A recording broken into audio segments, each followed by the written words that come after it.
فرعون نے، علماء فرماتے ہیں تقریباً 500 سال تک یعنی خدائی کا دعویٰ دیا، معاذ اللہ، خود کو کہلاتا تھا خدا، معاذ اللہ۔ جب اللہ رب العزت کسی سے محبت کرتا ہے، کسی سے پیار کرتا ہے، تو اس کو تکلیف میں، الجھنوں میں ڈالتا رہتا ہے، امتحان لیتا رہتا ہے۔ علماء فرماتے ہیں اس نے تقریباً 300 سال اس طرح سے دعویٰ کیا، اور 500 سال دعویٰ کرنے کے بعد 300 سال یہ کانٹوں پہ چلا، اور جب یہ کانٹوں پہ چلتا تھا تو اللہ رب العزت اس کے پیروں میں کانٹے نہیں چبھنے دیتا، یعنی کانٹے نہیں چبھتے تھے۔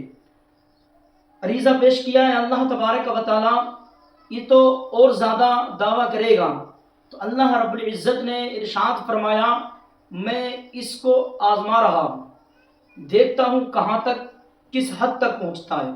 حضرات بنا تفسیر اس نے کس کس انداز میں دعوے کیے، لیکن آئیے ایک حدیث پاک کا مفہوم اٹھا کر کے دیکھیں۔ نبی اکرم صلی اللہ تعالیٰ علیہ وسلم کے صحابی، ان کی شریک حیات بڑی فرما بردار بیوی، ایک مرتبہ آپ نے پانی منگایا، اور پانی منگانے کے بعد جب آپ گھر واپس آئے کام کرنے کے بعد تھکے ہوئے تھے، رات کی تنہائی میں پانی منگایا، اور جب آپ کی بیوی شریک حیات پانی لینے کے لیے گئی، آپ کو نیند آ گئی، آپ سو گئے۔ یہ وفادار بیوی، یہ باحیا بیوی، یہ حیادار بیوی پوری رات پانی کا پیالہ لے کر کے کھڑی رہی، پانی کا پیالہ لے کر کھڑی رہی۔ آپ کی آنکھ کھلی، اور جب آپ بیدار ہوئے اپنی بیوی سے ارشاد فرمایا آپ پوری رات اسی طرح سے کھڑی رہی ہو، آپ سوئی نہیں۔ یہ ہوتی تھی باحیا بیوی، ان میں ہوتی تھا ادب، اسے کہتے ہیں عزت، لیکن پوری رات اسی طرح سے گزار دی۔ اے لوگوں، اس طرح کی بیویاں پہلے کے زمانے میں دور میں ہوتی تھی، لیکن اب جب آپ کے شوہر نے، یعنی اللہ کے نبی پاک صلی اللہ تعالیٰ علیہ وسلم کے صحابی نے اپنی شریک حیات سے فرمایا، یعنی جب اس انداز کو دیکھا کہ رات گزر گئی، پوری رات گزر جانے کے بعد پانی کا پیالہ لے کر کے کھڑی رہی، لیکن نہ تو اس نے پانی کا پیالہ نیچے رکھا اور نہ سوئی۔ اب آپ کو یعنی خوشی ہوئی تو آپ نے فرمایا اے میری شریک حیات تم جو چاہتی ہو مانگ لو، اور جو کروانا چاہتی ہو آج میں تیار ہوں۔ اتنا کہنا تھا، کہا ٹھیک ہے۔ آپ آئیں، اور آنے کے بعد آپ نے کہا کہ مجھے طلاق دے دیں، مجھے طلاق دے دیں۔ آپ کہنے لگے کہ میں نے تو آپ سے یہ کہا کہ کچھ مانگ لو یا کچھ کہلوا لو، آج جو کہو گی اس پہ آمادہ ہوں۔ کہا ہاں مجھ کو طلاق دے دو۔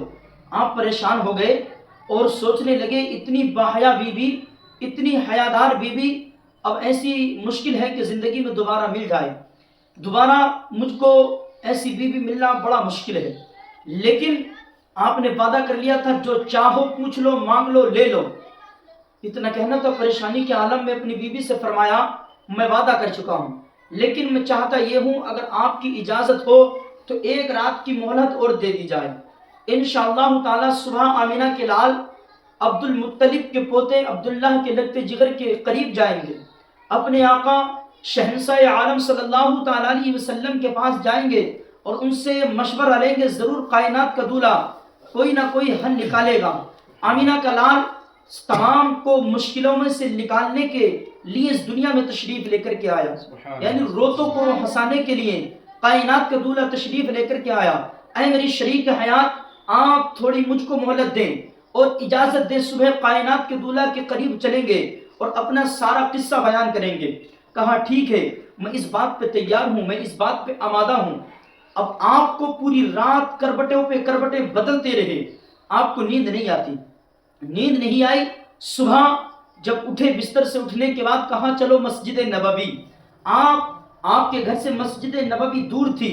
علماء فرماتے ہیں جب قریب یعنی مسجد کے قریب جا رہے تھے، مسجد کی جانب جا رہے تھے، اللہ کے نبی کے پاس جا رہے تھے، تو حضرات محترم آپ کو جاتے ہوئے جو اللہ کے نبی کے صحابی تھے اچانک ٹھوکر لگی اور آپ منہ کے بل گرے، اور جب آپ گرے تو علماء فرماتے ہیں آپ کے گھوٹے میں بھی چوٹ لگی اور آپ کی پیشانی سے خون ٹپکنے لگا، اور جب آپ کی پیشانی سے خون ٹپکا، آپ کے کافی زیادہ چوٹ لگی، تو آپ کی شریک حیات نے اٹھایا اور اٹھانے کے بعد کہا چلو واپس گھر چلتے ہیں، مجھ کو طلاق نہیں چاہیے، واپس گھر چلتے ہیں، مجھ کو طلاق نہیں چاہیے. آپ کہتے ہیں یہ کیسی منطق ہے، یہ کیسے مرحلہ ہے؟ آپ نے کل کہا مجھ کو طلاق چاہیے، اب آپ کہہ رہی ہیں مجھ کو طلاق نہیں چاہیے. لیکن اتنا کہنا تھا، آپ نے ارشاد فرمایا وجہ تو بتائیں. کہا میں جب سے آپ کے نکاح میں آئی ہوں، جب سے میرے والد محترم نے آپ کے نکاح میں مجھ کو دیا ہے، آج تک تم پہ کوئی پریشانی نہیں آئی، تمہیں کوئی دقت و پریشانی نہیں آئی. تو میں ڈرتی تھی کہ اللہ تم سے محبت کرتا ہے کہ نہیں کرتا، تم سے پیار کرتا ہے کہ نہیں کرتا. لیکن نہیں، آج یقین ہو گیا، جو آپ کی چوٹ لگی ہے، آپ پریشانی میں مبتلا ہو گئے ہیں، تو مجھے واقعی یقین ہو گیا ہے اللہ آپ سے بھی محبت کرتا ہے. تو حضرات، کہنے کا مقصد یہی ہے، اگر کوئی پریشانی، کوئی مصیبت، کوئی مشکل ہمارے دروازے پر آئے تو ہم کو اس کو برا نہیں کہنا چاہیے.